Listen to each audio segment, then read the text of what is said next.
ယနေ့ညနေပိုင်းမှာကစားကြမဲ့လိပ်ပွဲစဉ်ဖလားပွဲတွေထဲမှာအကြိုက်ဆုံးပွဲစဉ်၅ပွဲရွေးထုတ်ပြပါမယ်။တရားမောင်းသွဲကစားနိုင်တယ်လို့တပွဲကောင်းပါတီးတွေတီးပစ်လို့ရတဲ့အကောင်းဆုံးရွေးချယ်မှုတွေဖြစ်လာပါလိမ့်မယ်။ဖူဟန်ဝင်ဘယ်ဒန်ဒီကာယာပေါင်းပွဲမှာပရီးမီးယားလိဂ်ကဖူဟန်နဲ့အောက်တန်းကဝင်ဘယ်ဒန်ဖြစ်လို့လိဂ်အဆင့်ကွာဟချက်ရှိတယ်ပြီးခဲ့တဲ့ပွဲမှာဖူဟန်ကချယ်ဆီကိုအိမ်ကွင်းမှာအကျိတ်နဲ့ကစားပြီးရှုံးခဲ့တာမို့ဒီပွဲမှာလာတော့အင်ရှင်ပရိသတ်ရှေ့မှာပောက်ပွဲလာမဲ့ဖူဟန်ကိုကြိုက်တယ်။ချယ်ဆီလူဒန်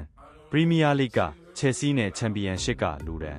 ဖြစ်ပေမဲ့အာဆီယံဟန်ဒီကပ်ကြေးကချယ်ဆီဘက်မှာဖိအားပုံများတဲ့ချမ်းဆောင်နိုင်တဲ့ချယ်ဆီထက်လူဒန်ကကြေးအောက်ကနေကာနိုင်မဲ့ဘက်ဖြစ်လို့လူဒန်ကြိုက်တယ်။ဘာစီလိုနာဆိုစီဒက်ဘာစီတိုက်စစ်ကအကောင်းဆုံးမိတောက်ကြီးဖြစ်နေချိန်မှာဘီဘာအိုရိုကန်ဆိုးရဲ့ပြောရမလားပဲမနေ့ဘာစီခါးတီးပြိုင်ဘက်ရီရဲဟာဆိုစီဒက်ကိုဂိုးပြက်ခဲ့တာမို့ဘာစီကလေးအိမ်ကွင်းမှာအားကြမခံတစ်ခုပြန်လုပ်ပြပါလိမ့်မယ်။ဒီပွဲမှာဘာစီကတိုက်စစ်ပိုင်းနဲ့ပွဲထိန်းချုပ်နိုင်စွမ်းအားပိုကောင်းလုံးသလိုဟန်ဒီကပ်ကိုလည်းထမ်းနိုင်မဲ့ဘက်လို့မြင်လို့ဘာစီကြိုက်တယ်။ဆယ်ဒါဘီကိုအိုဆာဆူနာ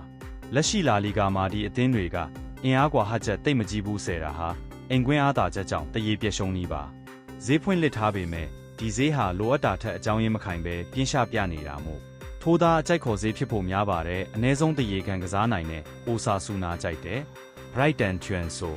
ပရီးမီးယားလိဂ်က Brighton နဲ့ Norway ကလည်းချွန်ဆိုဖြစ်လို့ League အဆင့်ကွာလုံးတယ်ဒါပေမဲ့ Brighton ဘက်ကအရေးကြီးပွဲတွေဆက်ရှိတာကြောင့်လူပြောင်းရဲရှိနိုင်ပြီးအသင်းနိုင်ုံကစားသွားဖို့များပါတယ်ဟန်ဒီကပ်အတွက်တော့ချွန်ဆိုပဲကြိုက်တယ်